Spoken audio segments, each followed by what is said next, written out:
Year 8 state school pupils in England could face mandatory reading tests. I'm going to read into this story a little bit more from The Guardian, you guys. So it says, proposals aims to tackle underachievement by white working class children and improve school focus on reading. So reading is definitely something that I do think that there needs to be done. I don't have a problem with mandatory reading tests. One of the things that the problem that I have with these kind of little tweaks and changes here, they're not dealing with the core issues that are plaguing a lot of state schools right now across England, and that is the lack of funding. That is decent pay for teachers. That is also not teachers not having an assistant or substitute assistant teacher in the classroom to assist them. That the classrooms are so big that there are many school buildings, especially in rural areas, where the buildings are so old and they are crumbling and that they desperately need of repair and they still haven't been repaired. And we also have a lot of children who are with destitute, with parents who are in poverty, where they are struggling to make ends meet for their children, can barely afford their uniform, barely afford the foods and things that they need.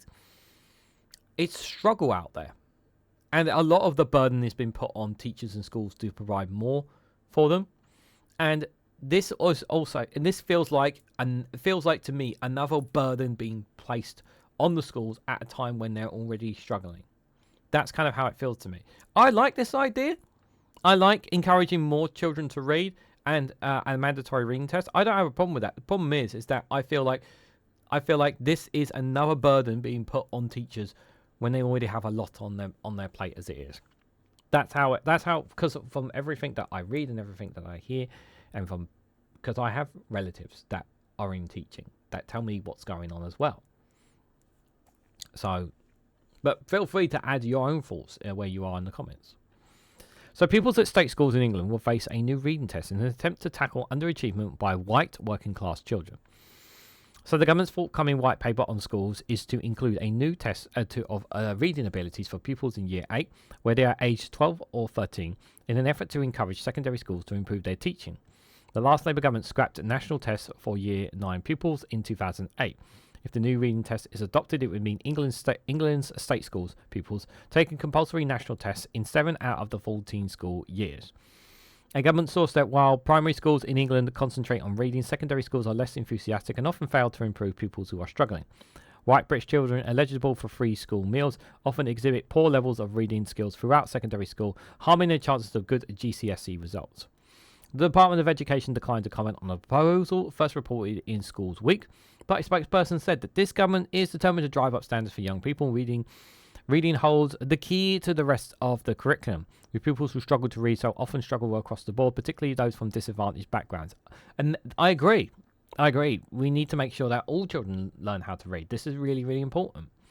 Our forthcoming white paper will set out an ambitious vision to make sure every young person, whether they grow up, has the opportunity to succeed. If approved, the new test could start in 2028-2029, with results published at a national level, but not by individual schools.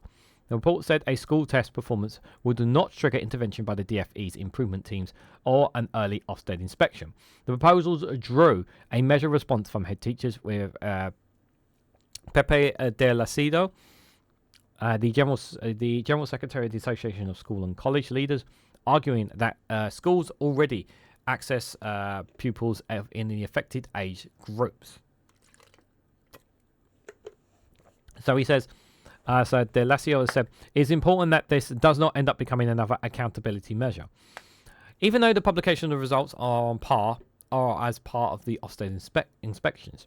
Even if there are assurances from this government, school leaders may well be uneasy about what future governments might do with these tests once they're established, and they've been bitten too many times. It speaks there. Daniel Keevy, General Secretary of the National Education Union, said that teachers categorically do not need another national test to identify students needing support. If they say they don't need it, then don't do it. Always talk to the teacher. For me, it's a case of this is another example of the Labour government here. This right here is another example of the Labour government not talking to the people who they plan to affect the most. Coming up with policies, but not even discussing them with the teachers beforehand. He said it's beyond belief that this government's response to students disengaging in secondary is to consider the impact on curriculum curve by the test that is already existing in primary, but rather to suggest an additional test in year 8. Any caveat suggesting this result will only be published nationally and effectively meaningless. There's nothing to stop future governments publishing them school by school, allowing Ofsted to use them and encourage leaders to focus on them. All of which would lead to the same consequences as we see whether national test data exists, punctuate labels of schools, narrowing curriculum, and increased stress and workload for staff and students. Ministers are said to be worried about pupils disengaging during the first years at secondary school, and those who finish primary school with low reading abilities unable to catch up by the time GCSEs are taken 5 years later. Interesting. Interesting indeed there.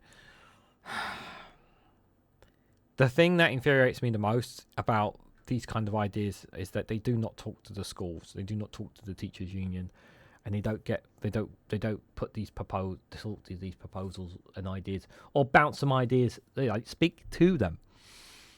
And yet we hear about stories about, oh, they might do this thing here, and they don't even and the teachers just like find out about it on social media or by a newspaper instead. And it's just like, I don't want this, and this is the reason why X, Y, and Z.